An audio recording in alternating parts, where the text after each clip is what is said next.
किसानों का बन के पसीना सींचता है धरती का सीना।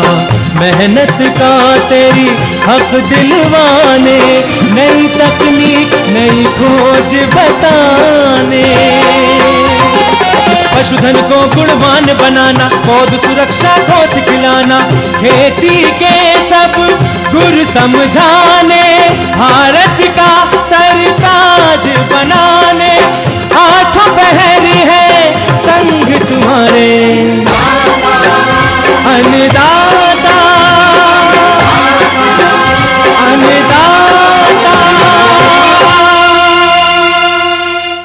नमस्कार, मैं सुरांधा आप सभी दर्शकों का अन्नदाता कार्यक्रम में स्वागत करती हूं। हमारे देश का किसान जन का पोषक है, वो श्रम का देवता है, अन्नदाता है। उसमें ही भारत की आत्मा निवास करती है। ऐसे ही किसानों की प्रगति के लिए हम खेती बाड़ी से जुड़ी हुई बहुत सी नई लाभकारी जानकारियां लेकर हर रोज सुबह आते हैं। तो चलिए कार्यक्रम शुरू करने से पहले देखते हैं क्या है आज के अन्नदाता में।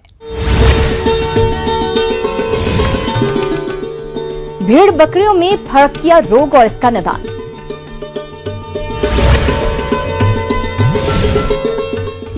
गेहूं की करे रिपर बाइंडर मशीन से कम समय में कटाई।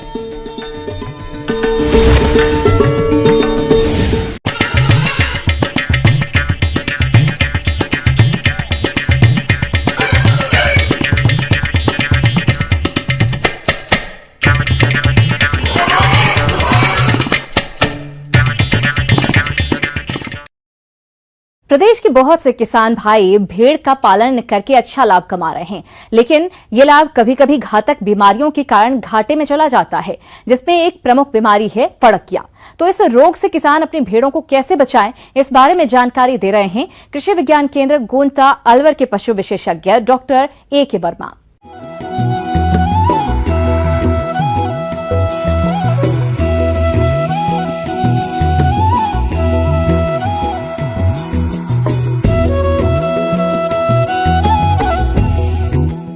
भेड़ एवं बकरियों में जो फड़किया बीमारी की समस्या होती है, इसके बारे में जानेंगे कैसे इस बीमारी में लक्षण क्या होते हैं और इस बीमारी से हम अपने पशुओं को किस तरह से सुरक्षित रख सकते हैं। प्रदेश के बहुत से किसान भाई भेड़ों का पालन करके अच्छा लाभ कमाते हैं, लेकिन ये लाभ कभी कभी रोगों के चलते घाटे का शिकार हो जाता है। रोगों में बात करें फड़किया की, तो इससे प्रभावित भेड़ें झुंड में मर जाती हैं। तो आइए सबसे पहले जानते हैं ये रोग किन किन कारणों से होता है। सर्वप्रथम ये बीमारी एक जीवाणु जनित बीमारी है।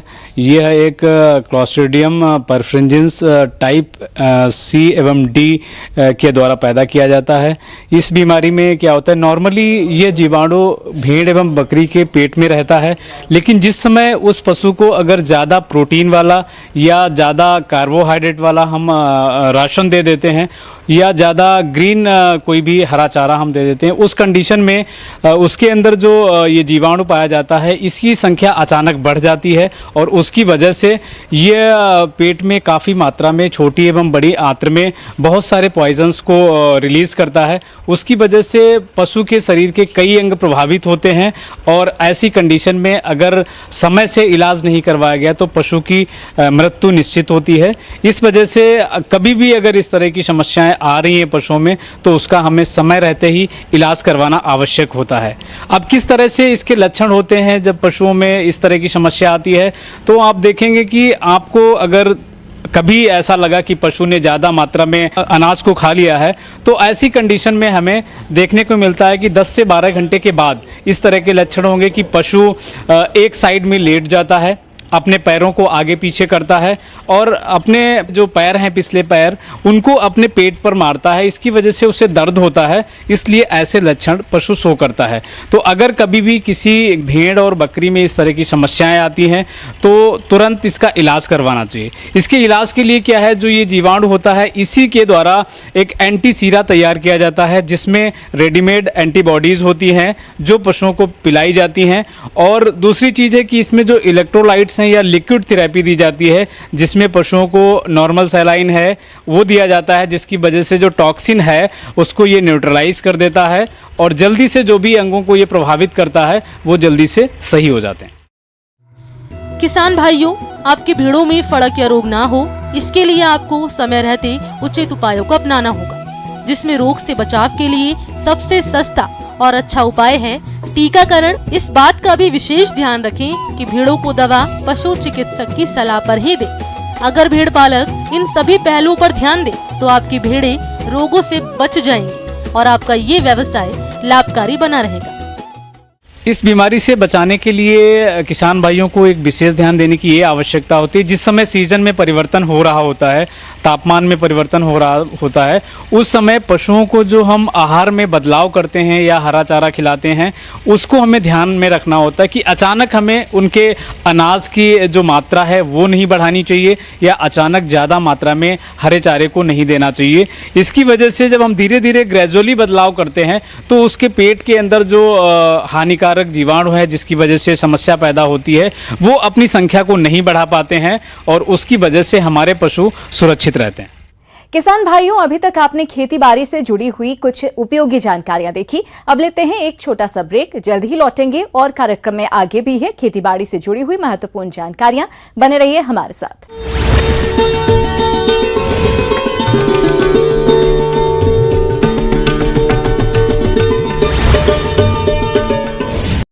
1,200 plus reporters, 66.9 crore viewers, India's largest news network, News 18 Network.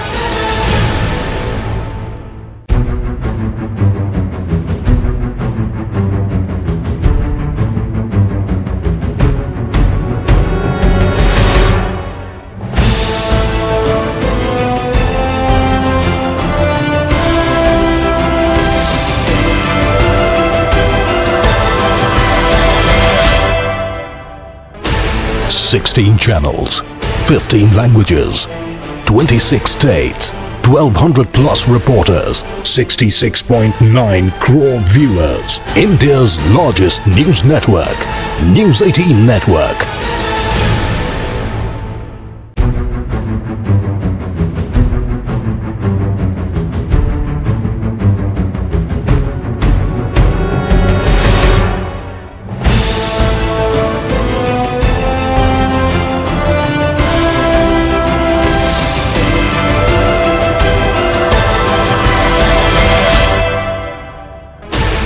Sixteen channels, 15 languages, 26 states, 1,200 plus reporters, 66.9 crore viewers, India's largest news network, News 18 Network.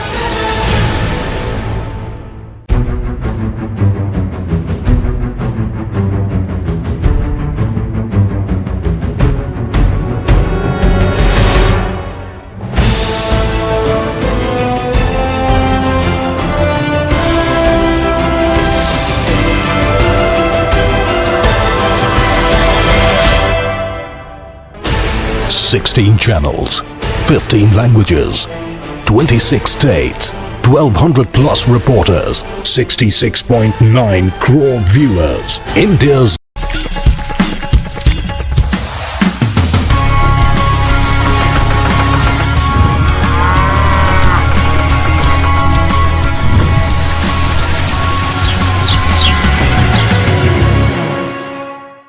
Break के बाद आप सभी दर्शकों का अन्नदाता कार्यक्रम में स्वागत है। चलिए अब रुक करते हैं अगली कड़ी की ओर।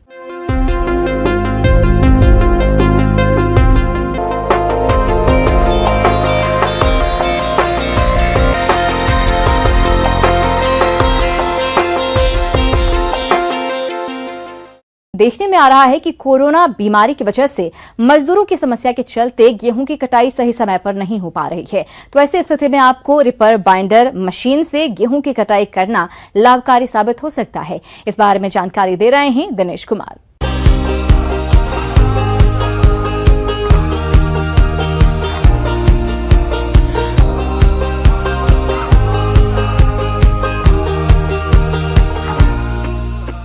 मैं आज आप लोगों से फसल की कटाई के संबंध में चर्चा करूंगा।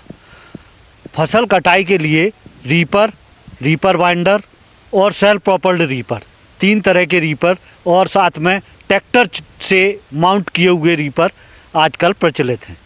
रीपर से जब हम कटाई करते थे या ट्रैक्टर चलित जो रीपर हैं उनमें कटाई करते थे तो हमें तुरंत लेबर की आवश्यकता होती थी, क्योंकि फसल कट तो जाती थी लेकिन उसको उठा करके रखने के लिए तुरंत लेबर की आवश्यकता पड़ती थी। इस तरह से हमने मशीनों में फिर कुछ सुधार किया और रीपर बाइंडर करके एक मशीन विकसित की गई जो 2 तरह के मॉडल में चल रही है। एक सेल्फ प्रोपल्ड है, 3 व्हील की है, जिसको हम 10 HP के इंजन से चला रहे हैं। इसकी 1.25 मीटर कटिंग विड्थ है और हम इससे 1 घंटे में लगभग 1 एकड़ फसल काट सकते हैं। इसके द्वारा काटी गई फसल में रस्सी बांधने के लिए रस्सी की आवश्यकता होती है, जो नायलॉन की रस्सी होती है, और यह एक बंडल में लगभग 1 एकड़ की कटाई की फसल को बांध सकती हैं। हम अपने बंडल में साइज को भी घटा बढ़ा सकते हैं नॉटिंग डिवाइस के माध्यम से। गेहूं और धान खड़ी फसलों में बंडल बनाने में उपयोगी है। इसमें जो डीजल की खपत है वो लगभग 1.2 लीटर प्रति आवर्स होती है। इसके अलावा जो इसका अभी नया इम्प्रूव्ड वर्जन भी विकसित किया गया है जो कि 4 व्हील है, तो अभी चूँकि किसान भाइयों इसको चलाने में थोड़ी सी परेशानी हो रही थी कि 3 व्हील होने के कारण उसको स्टीयरिंग को कंट्रोल करने में थोड़ा परेशानी होती थी और मोड़ने में थोड़ा असुविधा होती थी, इसलिए इसको 4 व्हील ट्रैक्टर रियर माउंटेड दोनों तरह की मशीनें बना दी गई हैं। किसान भाइयों, अभी आपने जाना रीपर बाइंडर मशीन के प्रयोग करने के बारे में। अब बात आती है कि गेहूं की कटाई में रीपर बाइंडर मशीन के उपयोग करने से क्या क्या लाभ हैं, आइए जानते हैं। इसमें सबसे बड़ा लाभ है कि तुरंत मजदूरों की आवश्यकता नहीं पड़ती है, और चूंकि गेहूं के लिए और धान की दोनों की फसलों में ही भूसा बहुत उपयोगी है। अगर हम जानवर रखे हैं तो इससे काटने के बाद हम थ्रेशर से थ्रेश करके गेहूं भी निकाल लें और भूसा भी हमारे लिए उपयोगी होता है। दूसरा, हम पर्यावरण को भी बचा रहे हैं, और चूंकि छोटी फसल कट करके छोटी फसल रह जाती है तो हमें नुकसान नहीं होता है और हम तुरंत खेत को जुताई वगैरह भी कर सकते हैं। जब हम इसे भाड़े से चलाते हैं तो लगभग 1300 से 1500 रुपये, जैसा कि सीजन है या जैसी फसल है, जैसा मांग चल रही है उसके अनुसार हमें प्रति एकड़ कटाई मिल जाती है। हमने जब सर्वे करने में पाया है कि उन लोगों ने 3.5 से 5 लाख रुपए तक का इसी मशीन से एक सीजन में बिजनेस किया है। किसान भाइयों, रीपर बाइंडर मशीन के उपयोग करने के साथ साथ मशीन का रखरखाव भी जरूरी होता है, तो आप किस प्रकार रखें इस मशीन का रखरखाव, आइए जानते हैं। रीपर बाइंडर में रखरखाव का भी एक विशेष महत्व है। एक तो इसमें इंजन है, डीजल फिल्टर, ऑयल फिल्टर, समय समय पर हमें डीजल फिल्टर बदलना चाहिए। दूसरा, एक जो कटर बार का ब्लेड होता है, सीजन में जब शुरू होता है तो नया पूरे सभी ब्लेड नए लगा लें, उससे हमारा पूरे सीजन में कटाई में कोई परेशानी नहीं आएगी। इसमें जो मुख्यतः ड्राइव है, जो रील को ड्राइव जाती है वो बेल्ट के माध्यम से जाती है। एक बेल्ट जो है हमें एक एक्स्ट्रा रखनी चाहिए। जब हमारा मशीन जब हम शाम को खड़ी करते हैं तो हवा मार करके चेन पर ऑयलिंग करना चाहिए, और जो कटिंग ब्लेड होते हैं कटिंग ब्लेड पर भी ऑयल करना चाहिए। अब बात आती है किसान भाइयों कि इस मशीन की कीमत और इस पर सरकार द्वारा अनुदान कितना है, तो इन सब की जानकारी के लिए मिलते हैं। लेकिन अगर ये खरीदना चाहते हैं तो हमारे जो जिले में कृषि विज्ञान केंद्र हैं उनके माध्यम से आप संपर्क कर सकते हैं। साथ साथ जिले में जो उप निदेशक कृषि डेवलपमेंट ऑफिसर होते हैं उनके माध्यम से हम इस मशीन को खरीद सकते हैं। इसकी जो 3 व्हील है उसकी कीमत 3.5 से 4 लाख के बीच में, और जो 4 व्हील है उसकी कीमत 5 लाख से 5.5 लाख के बीच में होती है। दोनों मशीनों पर राज्य सरकार द्वारा अनुदान दिया जाता है, जिसे हम ऑनलाइन आवेदन करके ले सकते हैं। जो कृषक भाई स्वयं के खर्चे से लेना चाहते हैं वो खर्चे से भी इसे अपने खर्चे से खरीद सकते हैं, बाद में इसमें आवेदन दे करके सब्सिडी प्राप्त कर सकते हैं। आगे और भी है खेती बाड़ी से जुड़ी हुई बहुत सी रोचक जानकारियां, पर यहां पर रुकेंगे एक और ब्रेक के लिए। जल्द हाजिर होते हैं।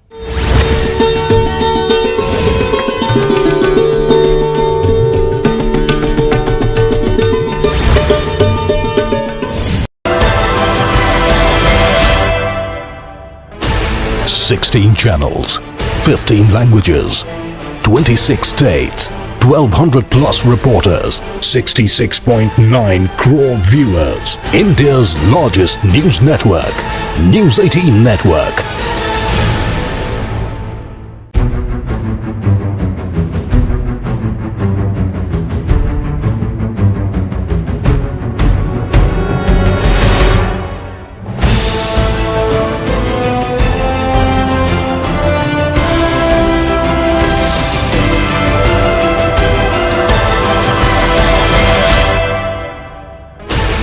Sixteen channels, 15 languages, 26 states, 1200 plus reporters, 66.9 crore viewers. India's largest news network, News 18 Network.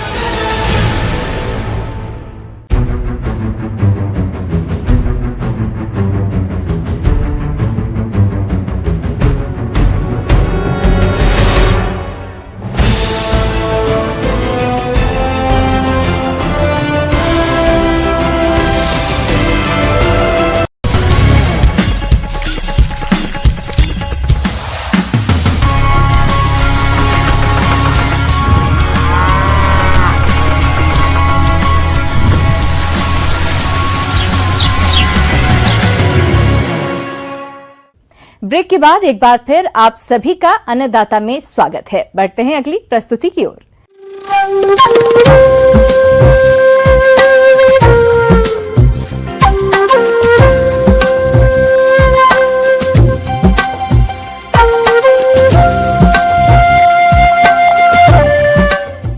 मौसम के अनुसार प्रबंधनों पर ही टिकी है आपकी खेती बाड़ी, इसलिए मौसम पूर्वानुमान और उस पर आधारित साप्ताहिक कृषि सलाह इस प्रकार है।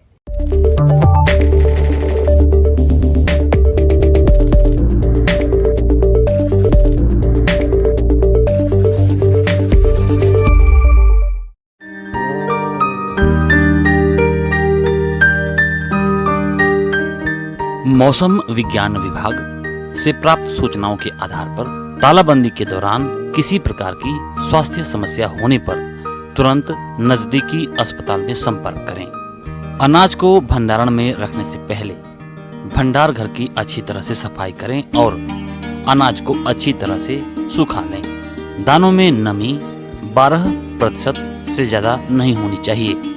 भंडार गृह की छत, दीवारों और फर्श पर 1 भाग मेलाथियान 50 EC को 100 भाग पानी में मिलाकर छिड़काव करें। यदि पुरानी बोरियां प्रयोग करनी पड़े तो उन्हें 1 भाग मेलाथियान व 100 भाग पानी के घोल में 10 मिनट तक भिगोकर छाया में सुखा लें।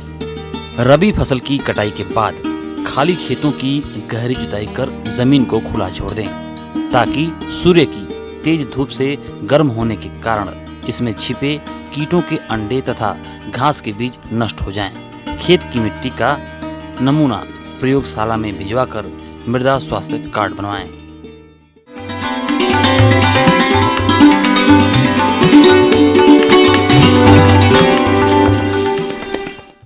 अन्नदाता हेल्पलाइन निःशुल्क फोन संपर्क सेवा के माध्यम से आपके द्वारा पूछे गए प्रश्नों में से 1 या 2 महत्वपूर्ण प्रश्नों को हम अपने कार्यक्रम में शामिल करते हैं। इसी के तहत आज का चयनित प्रश्न और उसका जवाब इस प्रकार है। अन्नदाता कार्यक्रम में आज जो प्रश्न हमने शामिल किया है उसे पूछा है भवानी मंडी, जिला कोटा से सुधीर कुमार जी ने। आप जून के मौसम में विभिन्न फसलों की खेती करते हैं और इसके लिए अभी से ही उर्वरक खरीदना चाहते हैं।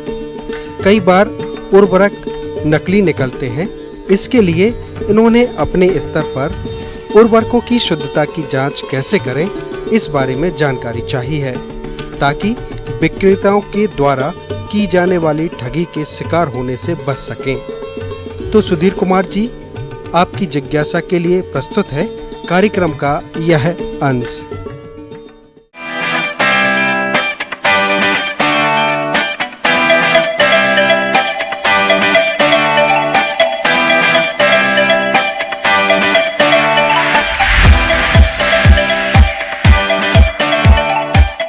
किसानों के द्वारा जो उर्वरक, रासायनिक उर्वरक अपनाया जाता है, उसके शुद्धता एवं गुणवत्ता की शिकायत प्राप्त होती है यदाकदा।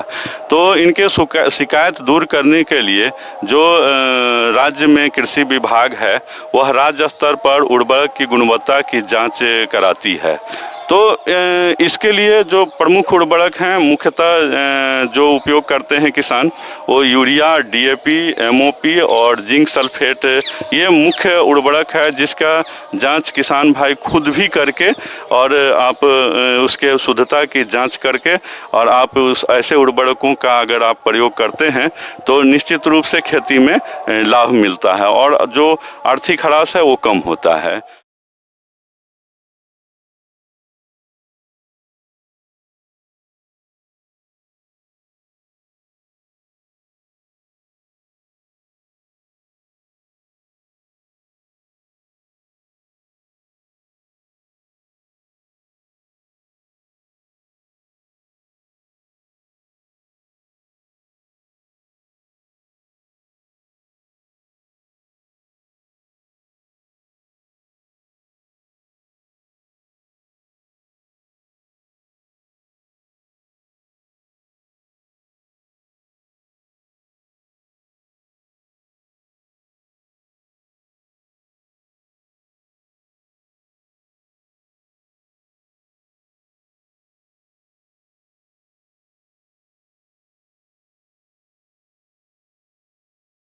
यूरिया है, यूरिया उर्वरक सभी किसान उपयोग करते हैं।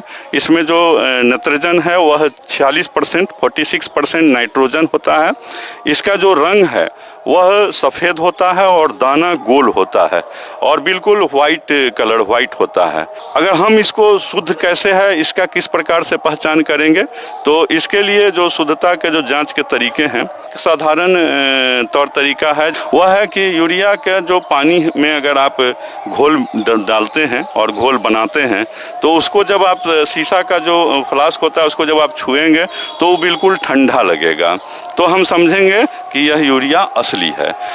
इसके अलावा एक और इसका लोकल स्तर पर स्थानीय आप पहचान कर सकते हैं, वह है कि जैसे तवा गर्म कर लेते हैं और गर्म तवा जब करते हैं हम तो उस पर यूरिया हम डालते हैं, तो जब देखते हैं कि यह यूरिया पिघल जाता है और सारा का सारा उड़ जाता है, तो हम समझेंगे, जब कोई अवशेष नहीं बचेगा तो हम समझेंगे कि यूरिया असली है। अन्यथा अगर किसी प्रकार का अवशेष रह जाता है तो हम समझते हैं कि यूरिया नकली है। डीएपी हमारे पास जो अभी मुख्यतः लोग डाई अमोनियम फास्फेट इसको कहते हैं और इसका प्रयोग काफ़ी मात्रा में किया जाता है।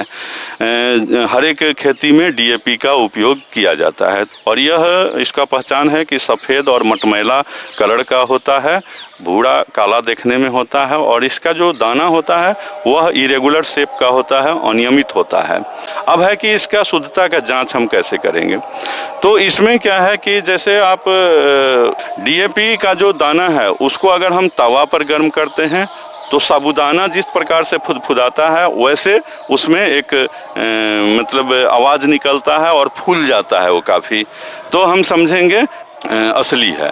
और इसका एक बहुत सिंपल पहचान है कि चूना जो हम लोग यूज करते हैं खाने के लिए, जैसे उसको बूझा चूना कहता है लोग, तो खाने वाला चूना इसको कहा जाए, और डीएपी को अगर एक साथ मिलाकर हम जब रगड़ते हैं तो उसमें एक तीखा गंध उत्पन्न होता है, वह अमोनिया गैस के जैसा गंध होता है और अगर उस प्रकार का गंध निकलता है तो हम समझेंगे कि जो हमारा डीएपी है वो असली है। और जो एक और उर्वरक हम लोग मतलब ज़्यादातर प्रयोग करते हैं वह है म्यूरेट ऑफ पोटाश, और जो ईंट का जो रंग होता है, चूर्ण होता, ईंट का जो चूर्ण हम देखते हैं उस प्रकार का होता है और इसमें बीच बीच में सफ़ेद व्हाइटिश कलर का कुछ ग्रेन्यूल पाए जाते हैं। आइए अब बात करें म्यूरेट ऑफ पोटाश की शुद्धता के पहचान के संबंध में। शुद्ध म्यूरेट ऑफ पोटाश या MOP सफेद कणाकार पिसा हुआ लाल मिर्च जैसा मिश्रण होता है। शुद्ध म्यूरेट ऑफ पोटाश के दाने नम करने पर आपस में चिपकते नहीं हैं। शुद्ध म्यूरेट ऑफ पोटाश यदि पानी में घोला जाए तब खाद का लाल भाग पानी के ऊपर तैरता है। एक आमतौर पर हम लोग न्यूट्रिएंट्स के रूप में जिंक का प्रयोग करते हैं अधिकांशतः, है ना। वह जिंक जो है सो जिंक सल्फेट के रूप में होता है। इसका जो हम शुद्धता का जो पहचान करते हैं वह है कि 2 गिलास लेते हैं और 1 चम्मच DAP और एक दूसरे गिलास में 1 चम्मच जिंक सल्फेट मिलाते हैं। दोनों में 50-50 ml डिस्टिल वाटर का घोल लें और पूर्ण रूप से जब अगर घुल जाए तो सफ़ेद दही जैसा थक्का बनता है। तो यह जो इसकी शुद्धता की पहचान होती है।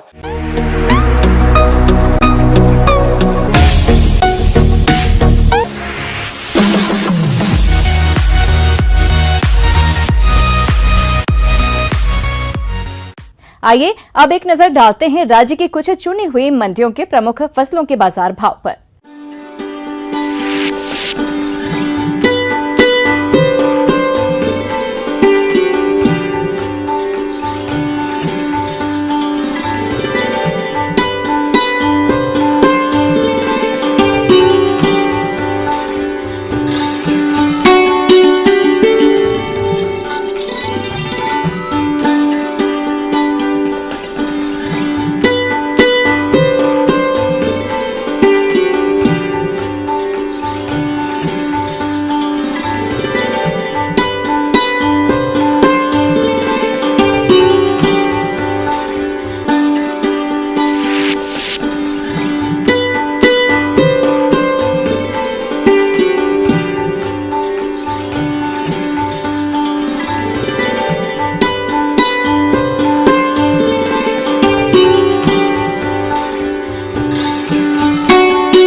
अब आइए देखते हैं कल दिखाए जाने वाले कार्यक्रम की मुख्य झलकियां।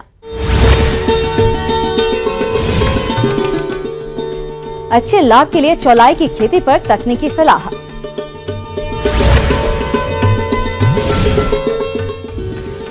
ग्रीष्मकालीन मूंग की फसल में आवश्यक कार्य।